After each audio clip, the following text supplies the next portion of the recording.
The sound of boots hitting dirt was the only warning before Willa Winters collapsed in the middle of Montrose's Main Street, her body crumpling like a discarded rag doll as the Colorado sun beat mercilessly overhead. Rowan Irwin had been leading his pack horse toward the general store when he saw her fall, and something in the way she dropped, all boneless and sudden, told him this was not a simple faint from the heat. He crossed the dusty street in 3 long strides, his muscular frame moving with surprising speed for a man of his size, and dropped to one knee beside her. Her face was flushed crimson, skin radiating heat that had nothing to do with the August afternoon. Sweat plastered dark blonde hair to her temples, and when he pressed the back of his hand to her forehead, he jerked it away from the scorching temperature. Fever. Bad fever. He looked around at the scattered townspeople who had stopped to stare, but nobody moved to help. A woman in a green dress whispered something to her companion and hurried away, clutching her skirts. "Someone fetch the doctor," Rowan called out, his voice rough from weeks of silence in the mountains. "Dr. Henderson left yesterday for Denver," an old man sitting outside the saloon responded, spitting tobacco juice into the dirt. "Won't be back for a week or more." Rowan cursed under his breath. He scooped Willa up in his arms as easily as if she weighed nothing, her head lolling against his chest. She was burning up, and even unconscious, small whimpers of discomfort escaped her cracked lips. He noticed then the fine trembling that racked her body, the way her fingers curled weakly against nothing. "She got any family here?" he asked the growing crowd of onlookers. "That's Willa Winters," a shopkeeper offered. "Came in on the stage 3 days ago. Been working at the boarding house, I think. Don't know of any family." The boarding house owner, a pinched-faced woman named Mrs. Crawford, pushed forward. "She can't come back to my establishment. I got other boarders to think of. Could be cholera or typhoid. I won't risk it." Rowan felt anger simmer in his gut at the woman's callousness, but he tamped it down. There was no time for arguing. This girl would die without help, and quickly from the looks of it. He adjusted his grip on her, feeling how light she was, probably had not been eating enough. "Where's her things?" Mrs. Crawford sniffed. "I'll have them brought out. She owes me for 2 days' rent." "I'll settle her debts," Rowan said shortly. "Just get her belongings." Within 10 minutes, he had Willa's small carpetbag tied to his pack horse and was heading out of town, the girl still unconscious in his arms. His cabin was 5 miles north, up in the foothills where the aspens grew thick, and the air ran cool even in summer. It would be a hard trek carrying her, but he had no choice. He could not leave her to die in a town that had already turned its back on her. The first mile was easy enough. Rowan's arms and shoulders, built from years of trapping, hunting, and hauling timber, barely registered her weight. He kept his pace steady, his pack horse plodding behind on its lead. Willa stirred once, her eyes fluttering open to reveal irises the color of spring grass, unfocused and glazed with fever. "SHH," he murmured. "You're safe. I've got you." She said something unintelligible, a name maybe, before her eyes rolled back and she went limp again. Rowan picked up his pace. The sun was already past its zenith, and he wanted to reach the cabin before dark. In her condition, the cool mountain night could be as dangerous as the fever itself. By the 3rd mile, even Rowan's considerable strength was being tested. Sweat ran down his back, soaking through his buckskin shirt. His shoulders burned, and his arms had gone from mild discomfort to genuine ache. He shifted her weight, cradling her closer, and kept moving. The trail began to climb, winding through stands of pine and Douglas fir. The temperature dropped a few blessed degrees as the elevation increased. Willa's breathing had taken on a rattling quality that Rowan did not like. He stopped by a stream to wet his bandana and draped it across her forehead, letting the cool water trickle down her face. She did not wake.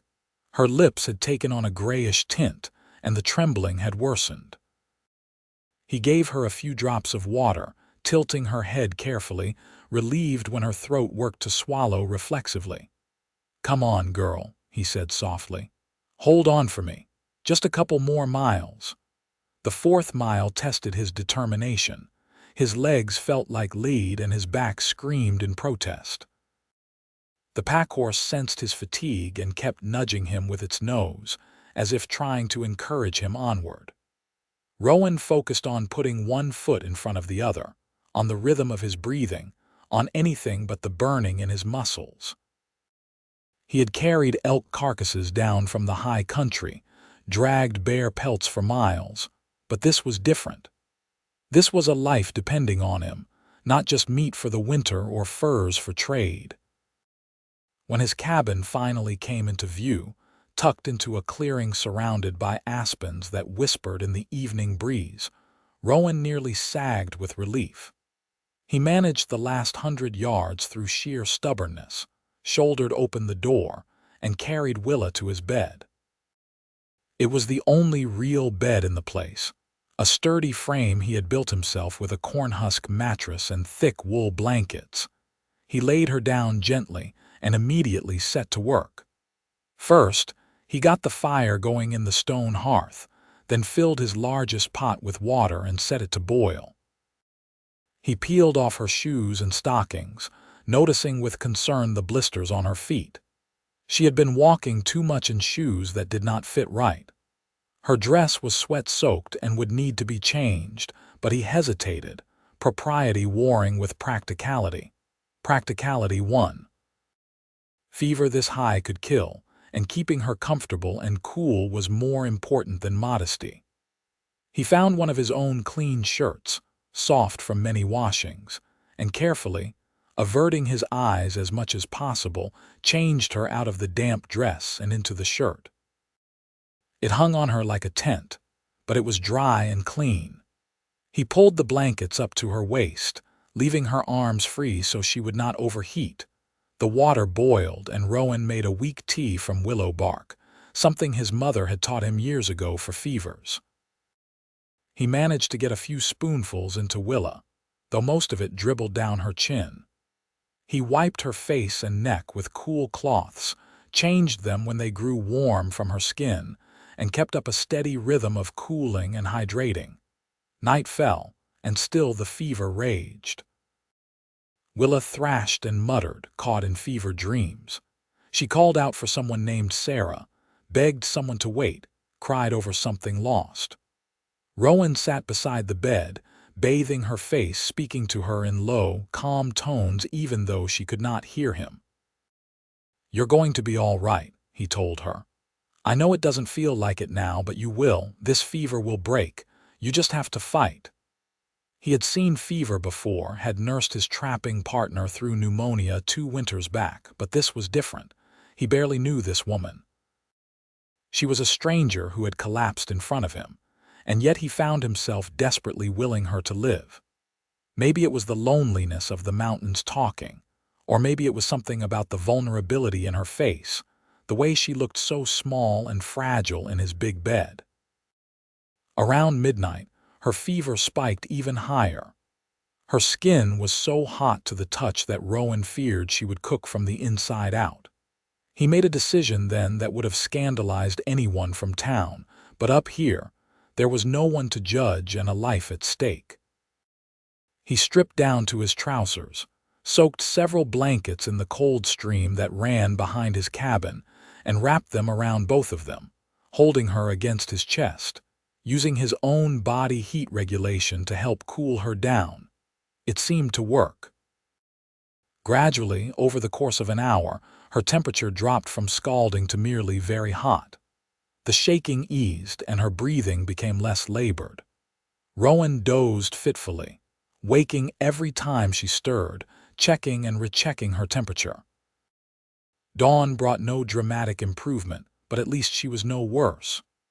Rowan extricated himself from the damp blankets, changed them for dry ones, and tucked Willa in securely. He made himself coffee, strong and black, and fried some bacon and cornbread for breakfast. His arms and shoulders were stiff and sore from yesterday's trek, but he ignored the discomfort. He had work to do. Throughout that second day, he tended her with a patience he had not known he possessed. He prepared broth from dried venison, coaxing spoonfuls between her lips. He continued the willow bark tea, the cool compresses, the constant vigilance. He talked to her, telling her about the mountains, about the elk herd that grazed in the high meadow, about the family of foxes that denned near the creek. His voice filled the cabin, roughened by disuse but warming with the telling. "I came out here 4 years ago," he said while wringing out another cloth. "After my parents died. Couldn't stand being in St. Louis anymore, everything reminding me of them. Figured I'd try my hand at trapping, see if I could make a life in the wild country. Turns out I'm decent at it. Good enough to keep myself fed and clothed anyway.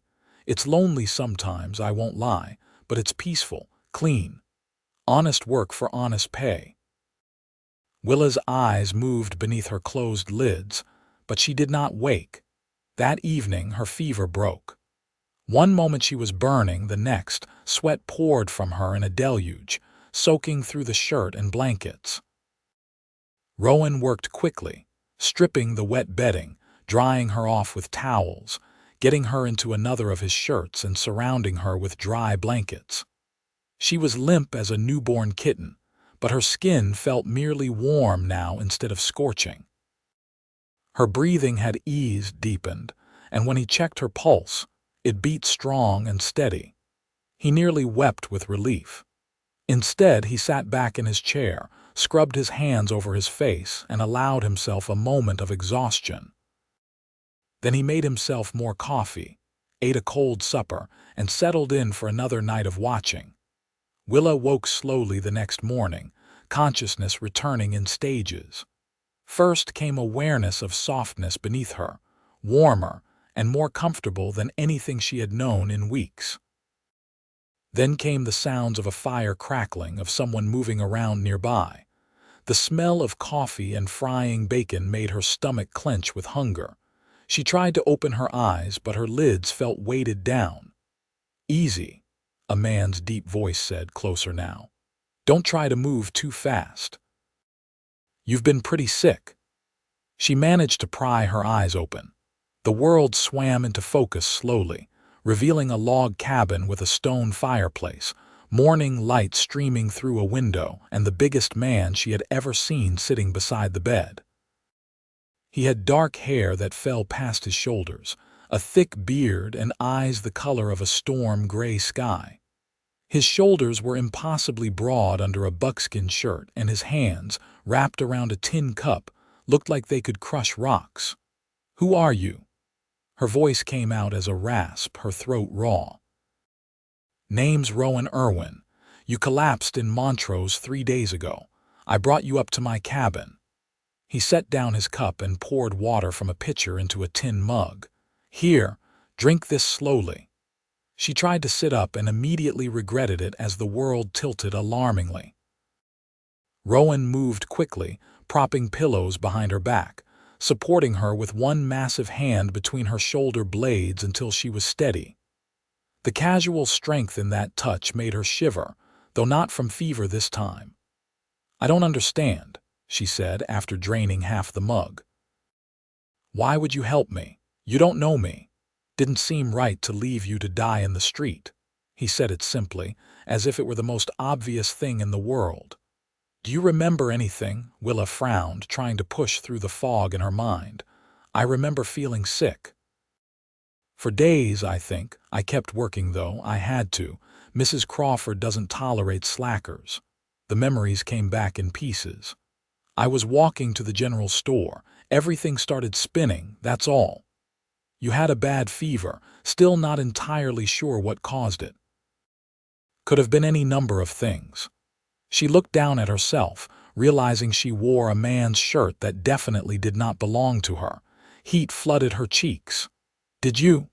"Had to get you out of your wet things," Rowan said matter-of-factly, though she noticed a hint of color above his beard. "Wasn't anything improper about it. You would have died otherwise. Thank you." The words felt inadequate. This stranger had saved her life, had apparently nursed her for 3 days, and she did not even know him. "I'm Willa Winters."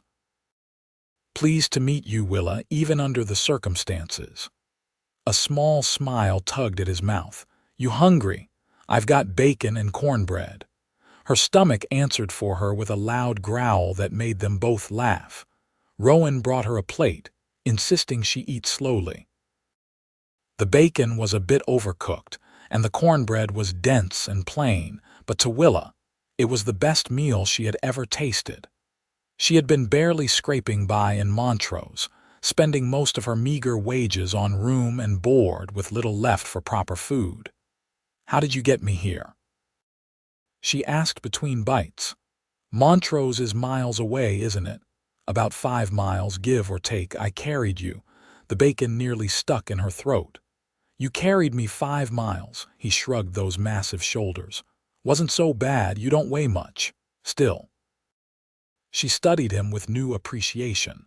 She had known he was big, but carrying a full-grown woman 5 miles through mountain terrain, that took serious strength. "Thank you, truly. I know I've said it already, but I don't know how I'll ever repay you." "Don't worry about repayment. Just focus on getting better." He took her empty plate. "You should rest more. Your body's been through a lot." But Willa found she was not tired, not anymore. The long sleep had restored her somewhat, and curiosity was beginning to override her weakness. "What do you do up here all alone?" "I trap mostly. Hunt. Trade furs in town couple times a year. I've got a vegetable patch out back, chickens for eggs. It's a simple life, but it suits me." "Don't you get lonely?" Something flickered across his face, gone too quickly for her to identify. "Sometimes. But lonely is better than being surrounded by people and feeling alone anyway. I had enough of that back in St. Louis." There was a story there, Willa sensed, but she did not press. She had her own stories, her own reasons for being alone in a Colorado mining town with nothing but a carpetbag and a few dollars to her name. "How long do you think I need to stay here?" "A few more days at least." "You're weak as a newborn colt." "Try to stand now and you'll be right back on the floor." He refilled her water. "Besides, there's no rush. Town's not going anywhere." But Willa could not help but worry. She had already been gone 3 days. Mrs. Crawford had surely given away her room by now. She would need to find new work, new lodging, and she had to do it before her money ran out completely. The weight of her precarious situation pressed down on her, making her chest tight. "Hey," Rowan's voice gentled. "What's wrong? You hurting somewhere?" "No, I just—" She swallowed hard. "I don't have a job anymore, or a place to stay. I came to Colorado to start over, and now I'm right back where I started. Worse, actually, because I don't even have a roof over my head." "You've got a roof over your head right now. You know what I mean." He was quiet for a long moment, staring into the fire. When he spoke, his words came slowly, carefully considered. "You could stay here. For a while longer, I mean, until you're really back on your feet and ready to face the town again. No sense rushing it. I couldn't impose on you like that."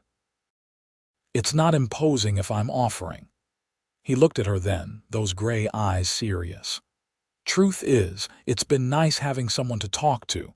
Gets pretty quiet up here with just the chickens and the occasional deer for company." Willa bit her lip, torn between pride and practicality. Pride said she should get back to town as soon as possible, find work, prove she could take care of herself. Practicality pointed out that she was weak, sick, and had nowhere to go.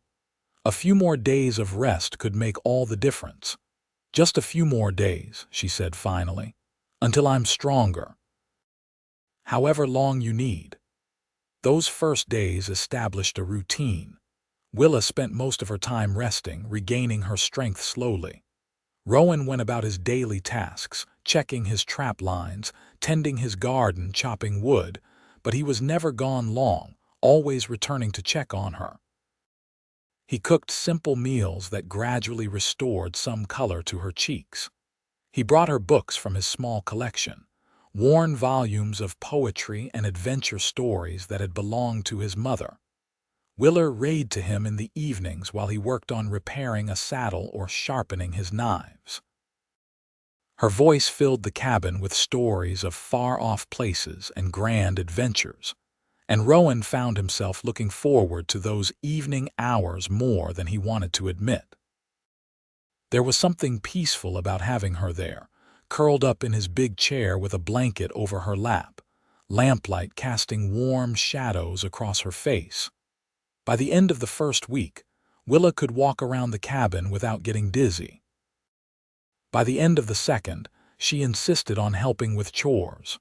Rowan protested, but she was stubborn, pointing out that she would go mad if she had to spend one more day doing nothing but sitting. "At least let me cook," she argued, "or do the washing, something useful." He relented, and the cabin transformed. Willa was a far better cook than he was, turning his basic supplies into meals that actually had flavor and variety. She organized his shelves, mended his clothes, and brought a woman's touch to the rough bachelor quarters. Fresh wildflowers appeared on the table. The windows gleamed clean. Even his chickens seemed happier under her care, producing more eggs than they had in months. Rowan found excuses to be inside more often. He told himself it was to make sure she did not overdo it, but truthfully, he just wanted to be near her. He liked the way she hummed while she worked, liked her quick laugh, liked the thoughtful questions she asked about the mountains and the wildlife. She was easy to talk to, and before he knew it, he was telling her things he had not spoken of in years. "My father was a carpenter," he said one afternoon while she kneaded bread dough. "Best in St. Louis," people said. "He built furniture that would last generations, taught me everything he knew." His hands stilled on the trap he was repairing. "He and my mother both got cholera the summer I turned 21. They died within days of each other. I'm so sorry." Willa's hands slowed in the dough, her expression soft with sympathy. "It was 4 years ago, but sometimes it feels like yesterday." He shook his head. "I couldn't stay there after. Everywhere I looked I saw them. So I headed west, figured I'd find something new, found this place and never wanted to leave. Do you ever regret it, coming out here?" He looked around the cabin, at the life he had built with his own hands, then at her, flour dusting her nose and arms, looking more at home than he had ever felt. "No, never. What about you? What brought you to Colorado?" Willa's hands resumed their rhythmic kneading. "I was engaged back in Kansas. To a man named Thomas Wright. Seemed like a good match on paper. Our families knew each other, he had steady work, wanted to settle down." She pressed hard into the dough. 2 months before the wedding, I found out he was courting another woman on the side, had been for over a year." "What a fool," Rowan said, his voice rough with anger on her behalf. "When I confronted him, he said it didn't matter, that we'd still get married as planned and I should just look the other way. Said that's what wives did." She shaped the dough into loaves with sharp, efficient movements. "I broke the engagement. My family was furious, said I'd embarrass them, that I'd never get another offer as good as Thomas.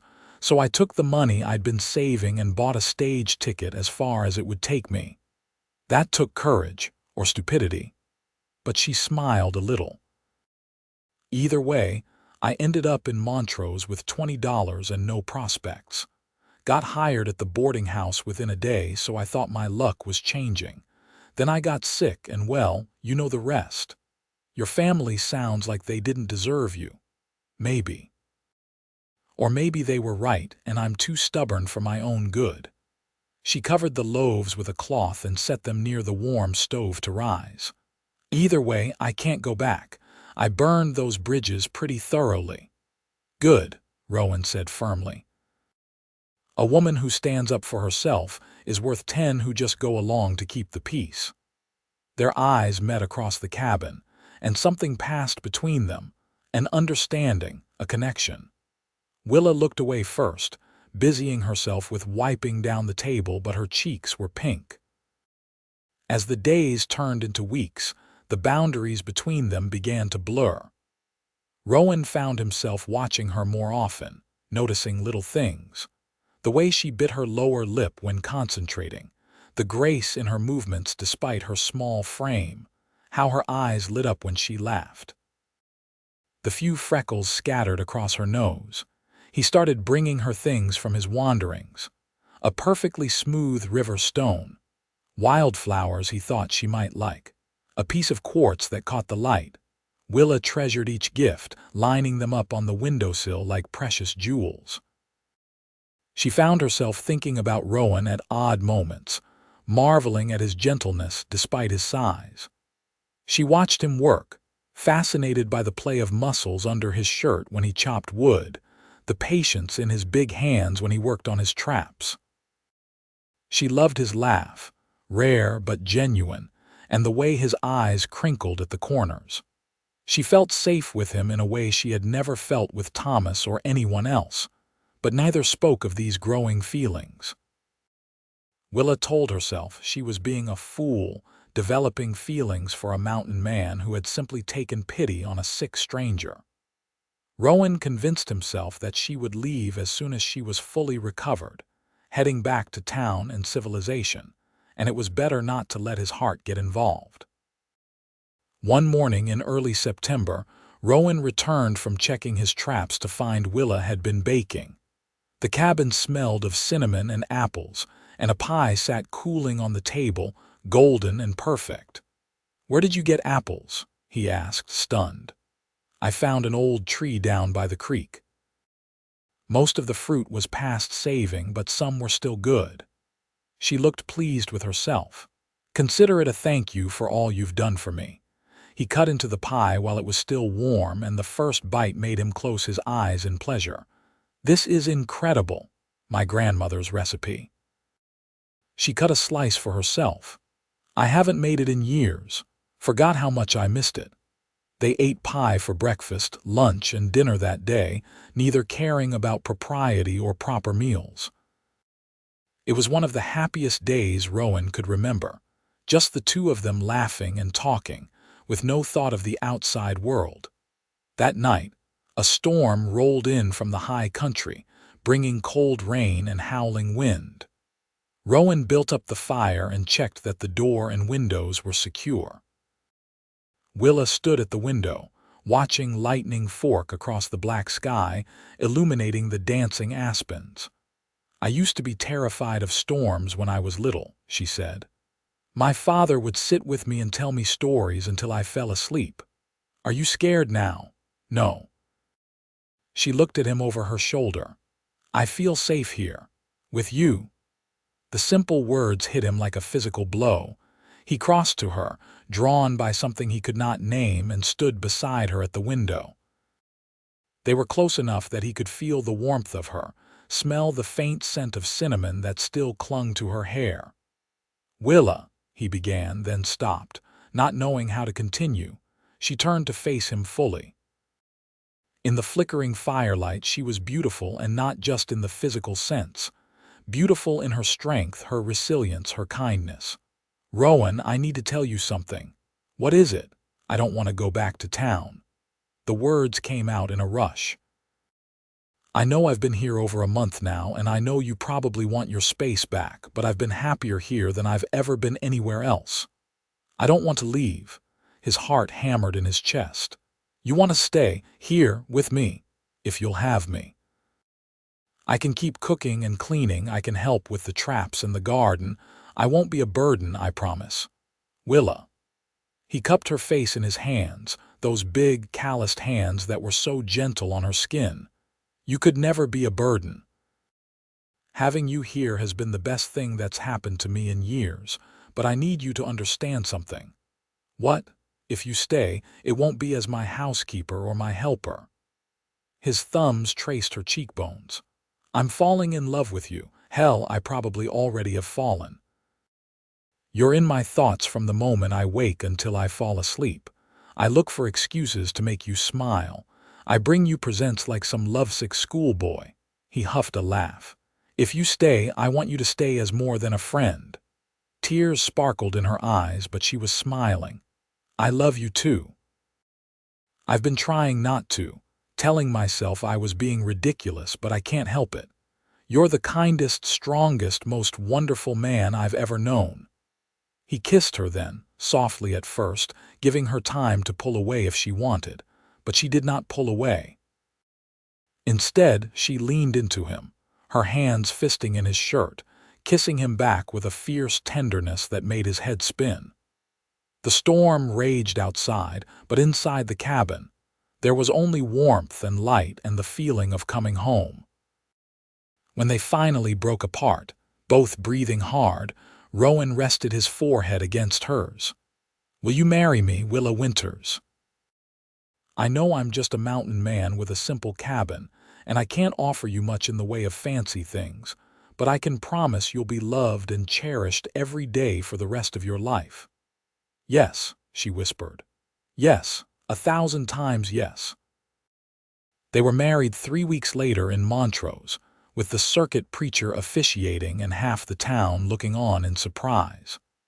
Mrs. Crawford sniffed disapprovingly, but Rowan did not care what the bitter old woman thought. The shopkeeper who had spoken up when Willa collapsed served as witness, along with his wife, who surprised them both by gifting Willa a beautiful quilt as a wedding present. "For when the mountain winters get cold," the woman said with a warm smile. "Welcome to Colorado, Mrs. Irwin. Mrs. Irwin." Willa tried the name out in her mind and loved the sound of it. She wore a simple dress she had sewn herself from fabric Rowan insisted on buying her, wildflowers in her hair, and she had never felt more beautiful than when she saw the look in his eyes as she said her vows. The ride back to the cabin was leisurely, both of them savoring the perfect autumn day. The aspens had turned gold, and the mountains blazed with color against the endless blue sky. Rowan lifted her down from her horse when they arrived, but instead of setting her on her feet, he carried her over the threshold, making her laugh. "I can walk, you know." "I know." He kissed her soundly, "but I've been waiting weeks to do this properly." That first night as husband and wife was tender and sweet, full of whispered words and gentle touches. Rowan was patient, attentive, making sure Willa felt cherished and safe. She marveled at the contradiction of him, so powerful and strong, yet so careful with her, as if she were made of spun glass. When they finally came together, it felt right in a way nothing else ever had, like two pieces of a puzzle clicking into place. Afterward, lying tangled together under the quilts, Willa traced patterns on his chest. "I never thought I'd be this happy." "Me neither." He caught her hand, brought it to his lips. "I was starting to think I'd spend my whole life alone up here. And then you collapsed in the street and changed everything." Quite the romantic story. Woman nearly dies of fever, mountain man carries her miles to his cabin. "Best thing that ever happened to me," he said seriously. "Even if I did think I'd lose you there for a while." She snuggled closer. "You're stuck with me now." "Good." The winter that followed was harsh, with snowfall measured in feet rather than inches, temperatures that could freeze a man solid, and winds that howled like wild beasts. But inside the cabin, Rowan and Willa were warm and happy. They settled into married life with an ease that surprised them both. Willa proved adept at the mountain lifestyle, learning to shoot, to track game, to read the weather. Rowan taught her to tan hides and set traps, showed her the best places to fish, introduced her to the rhythms of the wilderness. On days when the weather permitted, they would go out together, checking trap lines or hunting. Willa loved those days, just the two of them in the vast white wilderness. She felt more alive out there than she ever had in Kansas, more herself. She was stronger now, too, the illness a distant memory. Good food, Hard work and love had transformed her from the pale, sick woman who had collapsed in Montrose into someone vibrant and healthy. They celebrated Christmas with a small pine tree Rowan cut and dragged home, decorated with strings of popcorn and dried berries. Willa gave him a new winter coat she had sewn from a deer hide he had tanned, lined with rabbit fur for extra warmth. He gave her a rocking chair he had built over long evenings while she slept, carved with a pattern of aspen leaves. "It's beautiful," she breathed, running her fingers over the smooth wood. "Wanted you to have something special, something that was just yours." He looked almost shy. "My father taught me carpentry before I learned anything else. Haven't done much of it since I came out here, but I wanted to make something for you." She kissed him, pouring all her love into it. "I'll treasure it always." In the evenings, she would sit in her rocking chair by the fire, knitting or mending while Rowan worked on various projects. Sometimes they would talk about everything and nothing. Other times, they sat in comfortable silence, content just to be near each other. Those quiet evenings were precious to both of them, a peace neither had known before. Spring came eventually, as it always did in the mountains, with rushing meltwater and the first green shoots pushing through the soggy ground. The world came back to life, and so did the rhythm of work. Rowan cleared and expanded the vegetable garden, building raised beds while Willa started seeds in the cabin. They acquired 2 goats from a homesteader heading back east, and Willa took to making cheese and butter. It was in late April when Willa realized she had missed her monthly courses. She sat on that knowledge for a few days, wanting to be sure before saying anything. But when a second week passed and the nausea started, she could no longer deny it. She was pregnant. She told Rowan one morning after breakfast, nervous despite knowing he would be happy. "I have something to tell you." He looked up from oiling his rifle, noting the tremor in her voice. "What's wrong? Are you sick again?" "Not sick exactly." She took a breath. "I'm with child. We're going to have a baby." For a moment he just stared at her. Then he set the rifle aside carefully, crossed to her in 2 strides and swept her into his arms, lifting her right off her feet. "A baby. We're having a baby. Unless I'm very much mistaken, yes."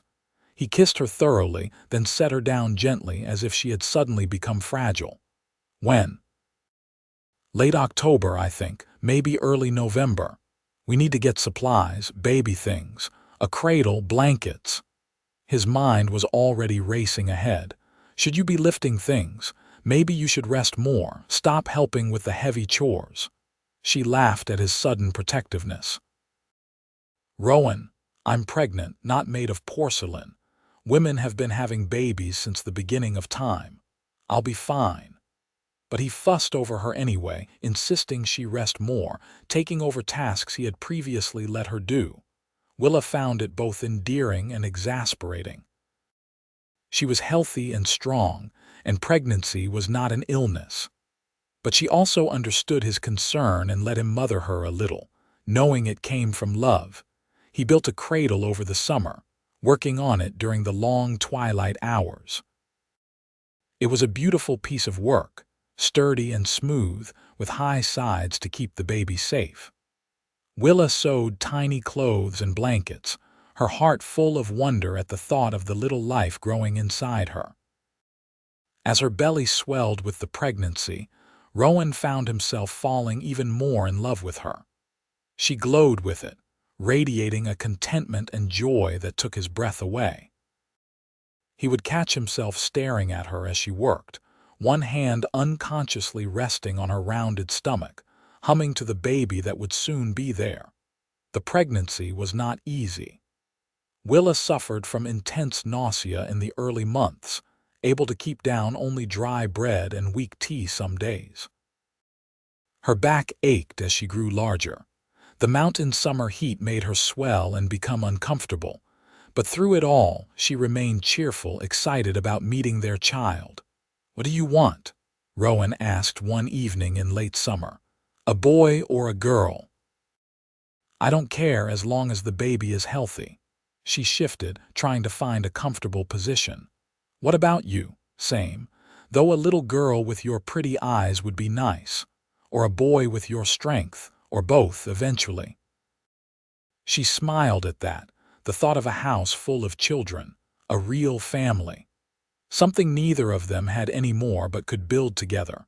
September brought the first hints of autumn, and with it, Willa's increasing discomfort. The baby sat low and heavy, and she waddled more than walked. Rowan hovered constantly, ready to help her up, to fetch whatever she needed to rub her swollen feet. He had become comically overprotective, barely letting her do anything. "I'm going to go crazy if you don't let me do something useful," she complained one afternoon. "I'm pregnant, not an invalid." "You're carrying my child. That's the most important job there is." But he relented, letting her knead bread dough while he watched anxiously. In early October, Rowan made a trip to Montrose, wanting to stock up on supplies before the baby came and before winter made travel difficult. He did not like leaving Willa even for a day, but she insisted she would be fine. "The baby's not due for weeks yet. Stop worrying." He made the trip as quickly as possible, buying sugar, flour, coffee, and other staples they would need. He also bought soft flannel for baby clothes, a silver rattle that had caught his eye, and a warm shawl for Willa. The shopkeeper's wife, the same woman who had given them the wedding quilt, pulled him aside. "How's your wife doing? First babies can be tough." "She's well. Uncomfortable, but well. When her time comes, have her squat rather than lie down, makes the birthing easier, and raspberry leaf tea helps with the pains." She pressed a packet of dried leaves into his hand. "No charge, just promise you'll take care of her." "With my life," Rowan said seriously. He made it home by dusk to find Willa sitting in her rocking chair, her face pale and strained. "The pain started this afternoon." His heart jumped into his throat. "The baby's coming, but it's too early. Babies come when they're ready, not when we want them to." She gritted her teeth through another contraction. "Help me to the bed." The next hours were the longest and most terrifying of Rowan's life. He had helped birth calves and foals, but this was different. This was Willa in pain, her face sheened with sweat as she labored to bring their child into the world. He held her hands, let her squeeze until his bones ached, wiped her face with cool cloths, and felt utterly helpless. "You're doing so well," he murmured. "So strong. Just a little longer." "I can't," she gasped. "Rowan, I can't." "Yes, you can. You're the strongest woman I know. You survived a fever that should have killed you. You made a life in these mountains. You can do this." Remembering the shopkeeper's wife's advice, he helped Willa into a squatting position, supporting her weight. Almost immediately, things progressed faster. With a final, guttural cry, she pushed their baby into the world. Rowan caught the tiny, slippery body, his hands shaking. For a heart-stopping moment, the baby was silent. Then a reedy wail filled the cabin, the most beautiful sound he had ever heard. "It's a boy," he said, his voice choked with emotion. "Willa, we have a son." He cleaned the baby quickly, wrapped him in the soft blankets Willa had made, and placed him in her arms. She was exhausted, her hair plastered to her head, but her face shone with joy as she looked down at their child. "He's perfect," she whispered, "just like his mother." Rowan kissed her forehead. "You were amazing." They named him Samuel after Rowan's father. He was a healthy baby, loud when he was hungry, content when held. Those first weeks were a blur of sleepless nights and constant feedings, but neither Rowan nor Willa minded. They were enthralled with their son, marveling over his tiny fingers and toes, the way he grasped their fingers with surprising strength. Rowan proved to be a natural father, gentle with the baby despite his size. He would walk Samuel around the cabin when he fussed, singing old songs his mother had taught him. his deep voice rumbling. Willa would wake in the night to find her husband holding their son, just watching him sleep with an expression of such profound love that it brought tears to her eyes. Winter set in properly by November, but the cabin was warm and full of life. Samuel grew quickly, becoming more alert, his eyes focusing on their faces. Willa healed from the birth, regaining her strength. Rowan kept them well supplied with meat and firewood, venturing out in all weather to provide for his family. One snowy evening in December, with Samuel asleep in his cradle and Willa sitting in her rocking chair mending, Rowan sat back and just looked at them, his family. Less than 2 years ago, he had been alone in this cabin, convinced he would spend his life as a hermit. Now he had a wife he adored and a son he would die to protect. It was more than he had ever dreamed of. "What are you thinking?" Willa asked, noticing his gaze. "That I'm the luckiest man alive. That I found you when I didn't even know I was looking." He moved to kneel beside her chair. "I love you, Willa Irwin, more than I ever thought it was possible to love someone." She cupped his bearded face in her hands. "And I love you. You saved me in more ways than one. Gave me a home, a family, a life better than anything I imagined." They kissed, soft and sweet, while the snow fell outside and their son slept peacefully. In that moment, everything was perfect. The years passed in a rhythm dictated by the seasons. Winters huddled inside, spring planting, summer growing, autumn harvest. Samuel grew from a baby to a toddler to a rambunctious little boy who followed his father everywhere, imitating his stride, his speech, his habits. He had Willa's green eyes and Rowan's dark hair, and he was fearless in the way of mountain children. When Samuel was 3, Willa became pregnant again. This pregnancy was easier than the first, her body knowing what to do. She delivered a daughter in the spring, a tiny thing with wisps of blonde hair and blue eyes that would eventually turn hazel. They named her Rose, and Samuel was immediately smitten with his baby sister, wanting to help with everything. 2 years later came another son, Henry, who arrived during a summer thunderstorm and seemed to embody that wild energy from birth. He was louder than Samuel had been, more demanding, but just as loved. Rowan expanded the cabin, adding another room so the children would have space to grow. Their family became known in the area. Other homesteaders and trappers would stop by, knowing they would find a warm welcome. Willa gained a reputation for her cooking and her doctoring skills, having learned much from nursing Rowan through various minor injuries over the years. Women in difficult pregnancies would seek her advice. Men would come to Rowan with questions about trapping or building, but the cabin remained their sanctuary, the place where they were just a family.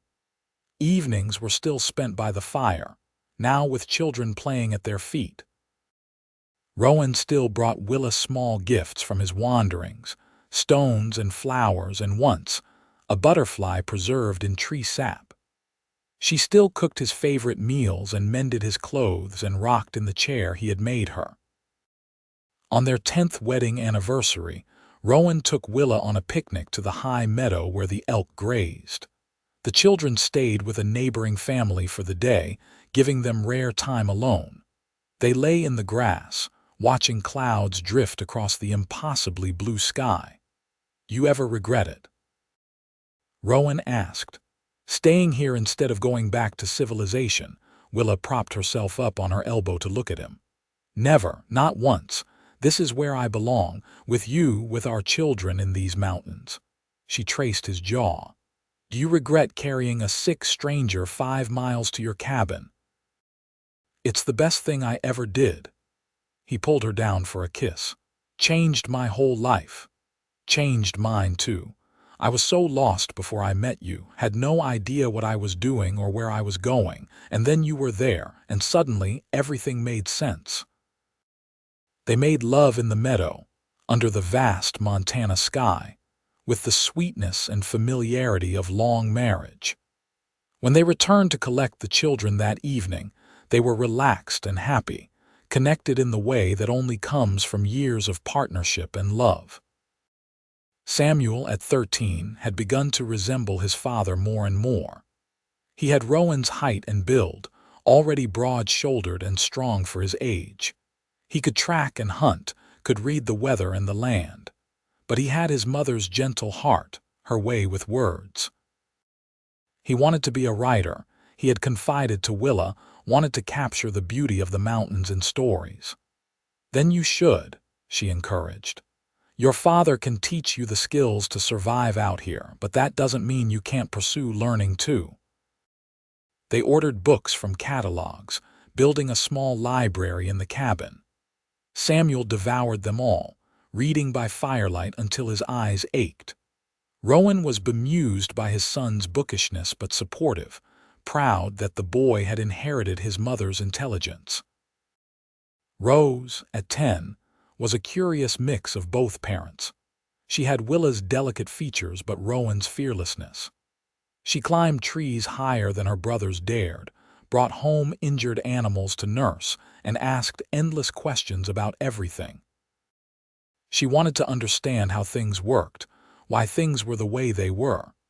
She was the first up every morning and the last to bed, trying to squeeze every moment from each day. Henry, at 8, was the wild one. He had no fear, no caution, and kept his parents in a constant state of worry. He would wander off following animal tracks, climb onto the cabin roof to see farther, swim in the creek when it was still icy from snowmelt. But he had a huge heart and a quick laugh, and he was fiercely protective of his siblings. Watching them grow, Rowan often thought back to that day in Montrose, seeing Willa collapse in the street. It had been the beginning of everything good in his life. Sometimes, lying in bed with his wife asleep beside him, he would wonder what would have happened if he had not been in town that day, if he had not seen her fall, if he had walked past like everyone else. The thought made him cold, but he had been there. He had seen her. And he had made the choice to help, to carry her home, to care for her. That choice had given him everything. One autumn day, when Willa was 40 and Rowan 43, they took a trip down to Montrose together, the first time they had been there alone in years. The town had grown, new buildings replacing old ones, new faces mixed with the familiar. Mrs. Crawford's boarding house had burned down years before, and the old woman had moved to Denver to live with a daughter. They walked down the main street, and Willa stopped at the exact spot where she had collapsed all those years ago. "Right here. This is where I fell." Rowan stood beside her, his arm around her shoulders, and I was standing over there, leading my pack horse to the general store. "Fate," Willa said softly. "It had to be. What were the chances of you being in town that exact day at that exact time? Don't know about fate, but I'm grateful for it, whatever it was." He kissed the top of her head. "Every day I'm grateful." They did their shopping and headed home, eager to return to the cabin and the children. The ride was peaceful, both of them content in the comfortable silence of long marriage. As the cabin came into view, smoke rising from the chimney, Willa felt a surge of love so strong it nearly overwhelmed her. This was home.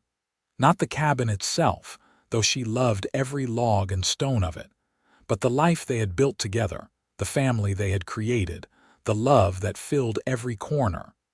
This was what she had been searching for without knowing it when she fled Kansas all those years ago.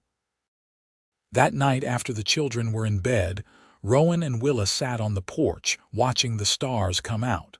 It was a clear night, cold enough that their breath misted, but they were wrapped in warm quilts and did not mind. "I never thanked you properly," Willa said. "For what?" "For saving my life, for taking me in, for loving me." "You don't need to thank me for any of that, especially not the loving you part.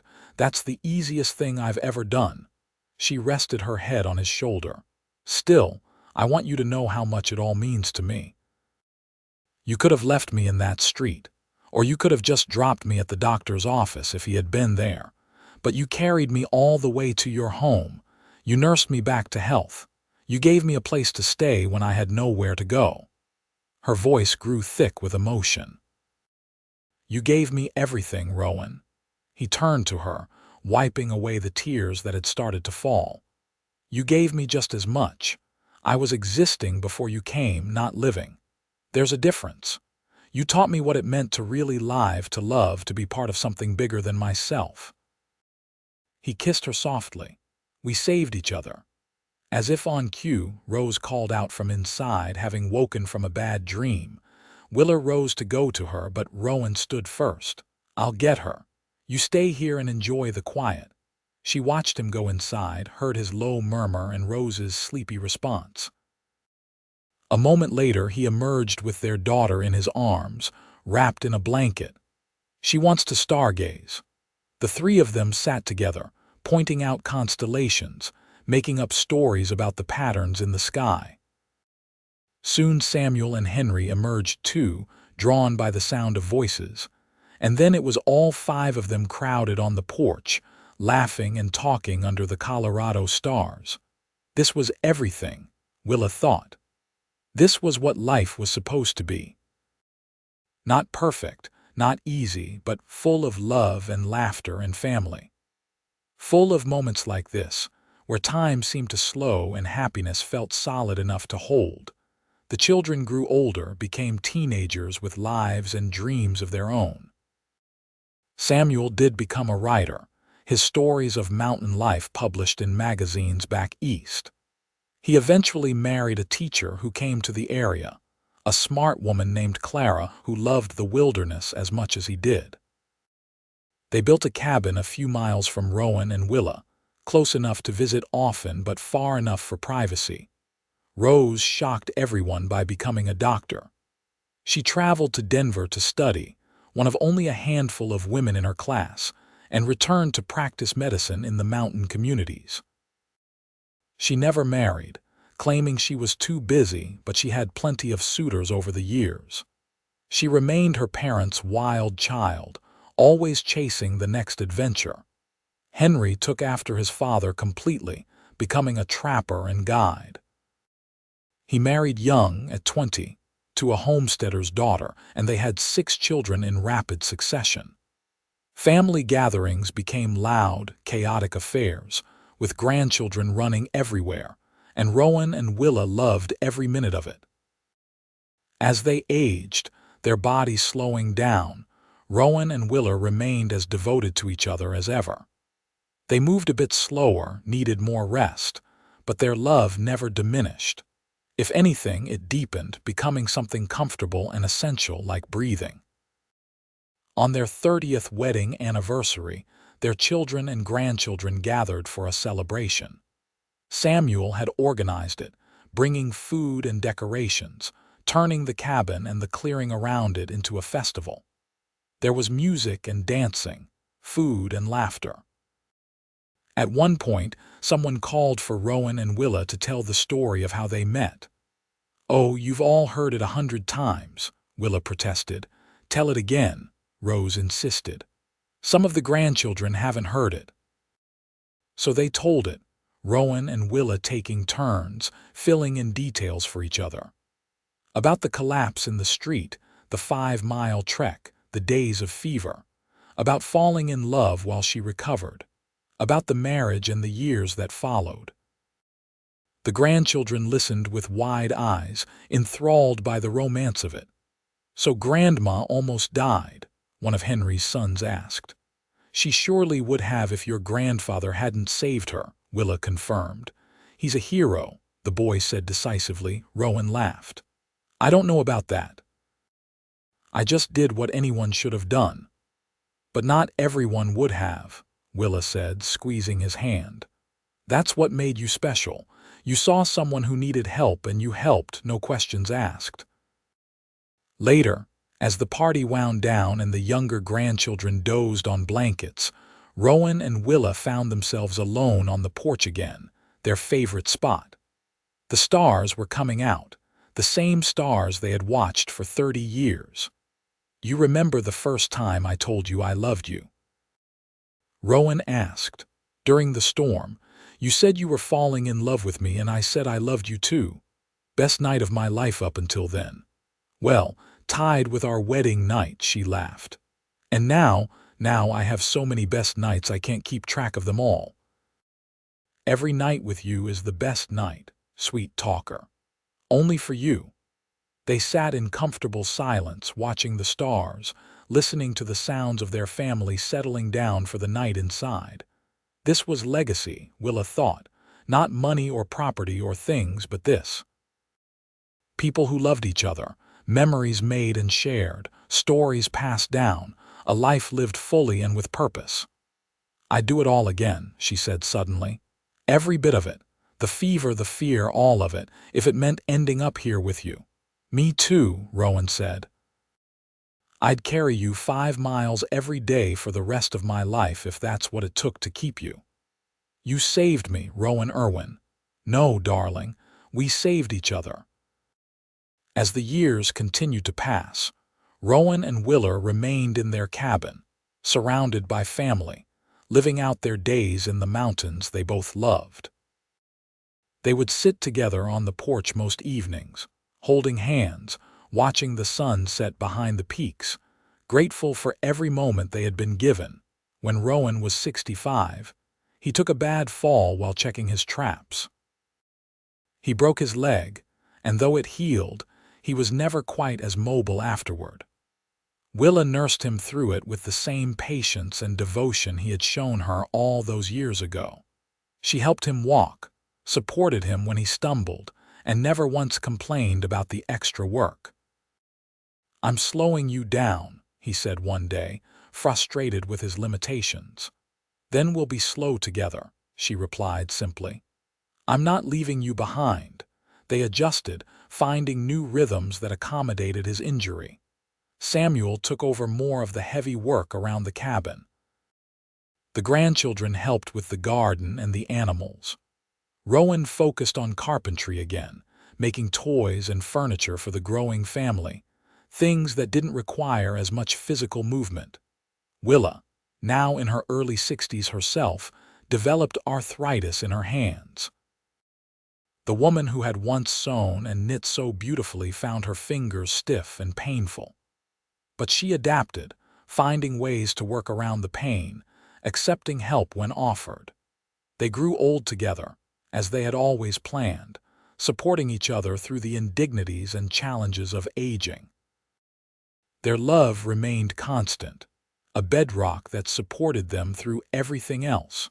On a crisp October morning, when Rowan was 70 and Willa 67, they decided to take a walk to the high meadow one last time. Their children protested, worried about the distance and the cold, but Rowan and Willa insisted. "We've been walking these mountains for 40 years, Rowan said. "We can manage one more trip." The journey took longer than it used to. They had to stop frequently to rest, and Rowan leaned heavily on a walking stick Samuel had carved for him. But they made it, emerging into the meadow just as the sun broke fully over the mountains. The grass was golden, the aspens blazing yellow against the blue sky. It was the same view they had seen countless times, but somehow it felt more precious now. They stood together, Rowan's arm around Willa's shoulders, and just looked. "Still the most beautiful place on earth," Willa said. "Second most beautiful. You're still number one." She elbowed him gently. "Still a charmer after all these years." They found a sunny spot and sat together, wrapped in warm blankets. For hours they reminisced, talking about their life together, the children, the grandchildren, all the adventures and challenges and joys they had shared. "I never thought I'd make it to 70, Rowan admitted. "Mountain life is hard. Accidents happen. But here I am, and I have you to thank for most of it. You gave me reasons to be careful, to come home safe." "And I never thought I'd have any of this," Willa said, gesturing to encompass the mountains, their life. "I was just a girl running from a bad situation. I had no plans, no prospects. And then I got sick and you saved me and everything changed. Best day of my life seeing you in that street. Even though I was unconscious and feverish, especially then, gave me a chance to be your hero, he smiled. Though you became mine just as much. As the sun began its descent, painting the sky in shades of orange and pink, they made their slow way back to the cabin. The family was there waiting, having prepared a feast to welcome them home. There was roasted venison and fresh bread, apple pie and mulled cider. The grandchildren performed a play they had written, and there was music and dancing late into the night. Rowan and Willa watched it all from their seats by the fire, holding hands, hearts full. This was more than they had ever dreamed of, more than they had dared hope for that day in Montrose when their lives had collided. As the fire burned low and the family began to head to their various homes, Rose lingered behind. "You two are an inspiration," she said, hugging them both. "I hope I find what you have someday." "You will," Willa assured her. "When you're ready and with the right person, you will." After everyone had gone and the cabin was quiet, Rowan banked the fire while Willa changed for bed. They moved slowly, their routines long established, comfortable in the familiar dance of preparing for sleep. In bed, they lay facing each other as they had for decades. Rowan traced Willa's face with gentle fingers, memorizing features he knew as well as his own. "I love you," he said. "I've said it 1,000 times, but I'll never stop saying it. I love you too, more than words can say." They fell asleep like that, hands clasped, faces close, two souls intertwined so completely that it was hard to tell where one ended and the other began. The winter that followed was mild, and they both made it through without serious illness. Spring brought new life, both in the mountains and in the family. Samuel's eldest daughter had a baby, making Rowan and Willa great-grandparents. They marveled over the tiny infant, seeing echoes of themselves and their children in the little face. "The circle continues," Rowan said, holding the baby with practiced ease. "Our legacy," Willa agreed. "Not a bad legacy to leave." They continued their life in the mountains, each day a gift. They woke with the sun, shared meals, tended their small garden, and welcomed visitors. They bickered occasionally, as all married couples do, usually over something trivial like whether the soup needed more salt or if it was too early to plant the tomatoes. But they never went to bed angry, always making peace before sleep. On a summer evening, when Rowan was 73 and Willa 70, they sat on the porch as usual. The sunset was particularly spectacular, the sky ablaze with color. Willa rested her head on Rowan's shoulder, breathing in the scent of pine and wood smoke that always clung to him. "If I could go back," she said quietly, "and change things so I never got sick, never collapsed in that street, I wouldn't do it. Because then I might never have found you, and that would have been the real tragedy." Rowan kissed the top of her head. "I feel the same. Everything in my life led me to that moment, to being in the right place at the right time to find you. I wouldn't change a second of it. Not even the hard parts, especially not the hard parts. They made us who we are. They made this what it is." He gestured to the cabin, the mountains, their life.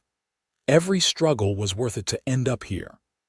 As the stars began to appear, one by one, Willa thought about that terrified girl who had stepped off the stage in Montrose with nothing but a carpetbag and determination.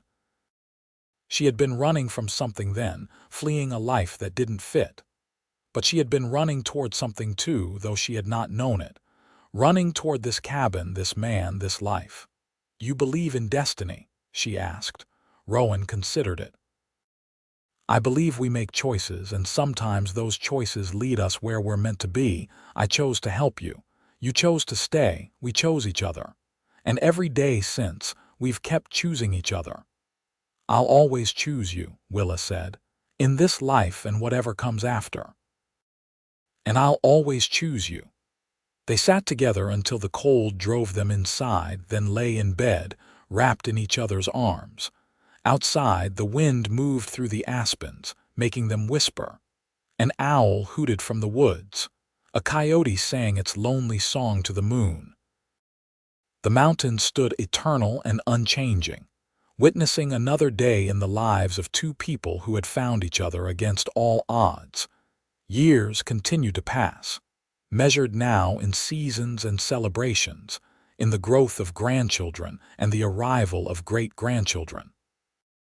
Rowan's hair turned completely white, and his movements became slower, more deliberate.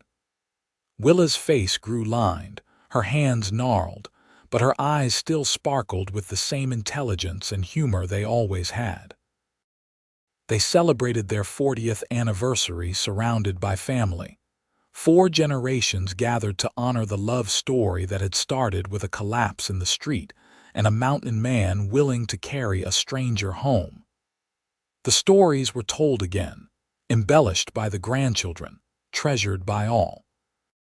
"Tell us the part where Grandpa carried you 5 miles, one great-grandchild begged. "It was 5 miles uphill," Rowan said, winking. "In the snow, fighting off bears." "It was summer and there were no bears," Willa corrected, laughing. "But it was 5 miles and he did carry me the whole way." "My hero." "She's been my hero for 40 years, Rowan countered. "Fair trade." As the celebration wound down and the family departed, Rowan and Willa found themselves on the porch again, their eternal spot. The stars were brilliant, undimmed by any town lights, stretching across the sky in a river of light. 40 years, Willa mused. "Where did the time go?" "Into living," Rowan said. "Into raising babies and building a life and loving each other. Time well spent." "The best spent," she agreed. They sat in comfortable silence, and Willa thought about all the lives that had stemmed from one moment of compassion. Their 3 children, each happy and successful in their own ways. The grandchildren, growing into fine adults. The great-grandchildren, just beginning their journeys. All of it because a mountain man had seen a stranger collapse and decided to help. "You know what I think about sometimes," she said. "What's that?" "All the people who could have helped me that day but didn't. Mrs. Crawford who turned me away. The townspeople who just stared. Even the doctor who wasn't there." She squeezed his hand. "And then there was you. You didn't know me. You had no obligation to me, but you helped anyway. Couldn't leave you there. But you could have. Easily. You could have gotten someone else to deal with it or just assumed someone would help. But you didn't. You took responsibility. You carried me home and nursed me and gave me a place to belong." Her voice grew thick. "You gave me everything, Rowan." He pulled her close, this woman he had loved for 40 years. "You gave me just as much, a home that was more than just a cabin. A family, a purpose beyond just surviving. You made my life mean something." They stayed there, wrapped in each other in warm blankets until the cold became too much. Inside, they prepared for bed with the ease of long practice, moving around each other in the small space like a dance they had perfected over decades. In bed, Rowan pulled Willa close, her back against his chest, his arm around her waist. This was how they always slept, fitted together like pieces of a puzzle. Her head tucked perfectly under his chin, his heartbeat steady against her back. "I love you," he murmured into her hair. "I love you too. Always." They drifted into sleep, dreaming of the life they had built, the love they had shared, the family they had created. Outside, the mountains stood watch, ancient and steadfast, cradling the little cabin and its occupants in the vast wilderness. Rowan and Willa Irwin lived out their days in those mountains, growing old together with grace and gratitude. They watched their grandchildren have children of their own. They saw the world change around them while their love remained constant. They faced the challenges of aging with humor and partnership, each supporting the other through every difficulty. When Rowan was 76, he peacefully passed away in his sleep one winter night, with Willa beside him as she had been for over 4 decades. She held his hand as he went, whispering that she loved him, that she would see him again, that their story was not ending but merely pausing. She lived 2 more years after that, surrounded by family, still in the cabin they had shared for so long. She spent her days telling stories to the great-grandchildren, passing down the history of their family, making sure they understood where they came from. On her last day, she asked to be carried out to the porch. Samuel and Henry lifted her carefully, settling her in the rocking chair Rowan had built all those years ago. She sat there, wrapped in quilts, watching the mountains she had loved for nearly 50 years. "He's waiting for me," she said to Rose, who sat beside her. "I can feel it. He's been waiting, and it's almost time to go to him." "What was the secret, Mama?" Rose asked. "To loving someone for so long and so well," Willa smiled. "Choosing each other. Every day, in every way, we chose each other. That was all it took. That and a mountain man brave enough to carry a dying stranger home." As the sun set behind the mountains, painting the sky in brilliant colors, Willa closed her eyes and let go. She went peacefully, with a smile on her face, surrounded by the family she and Rowan had created, in the place they had made home. The family buried her beside Rowan, in a plot overlooking the valley, with the mountains rising eternal behind them. The stones were simple, marked with their names and dates, and beneath, a single line: "We saved each other." The cabin remained in the family, passed down through the generations. Samuel's grandson eventually took it over, restoring it lovingly, preserving the rocking chair and the cradle and all the pieces Rowan had built. The story of Rowan and Willa was told and retold, becoming family legend. Every anniversary of that day in Montrose, when Willa collapsed and Rowan carried her home, the family gathered at the cabin. They would tell the story again, keeping it alive, honoring the love that had started it all. Children would act it out, imagining Rowan's strength in carrying her 5 miles, Willa's bravery in fighting through the fever. Adults would tear up, thinking of their own loves, their own partnerships. The mountains witnessed it all, unchanging and eternal. The aspens still whispered in the wind. The creek still ran cold and clear. And in that cabin, the love of a mountain man and the woman he saved lived on, generation after generation, a testament to the power of compassion, courage, and choosing each other every single day. It was a love story that began with a collapse and a 5-mile trek through the Colorado wilderness. It was a love story that spanned decades and created a legacy of family and devotion. It was a love story that proved sometimes the most extraordinary things come from the simplest acts of kindness. And it was a love story that, in the hearts and memories of all who came after, would never truly end.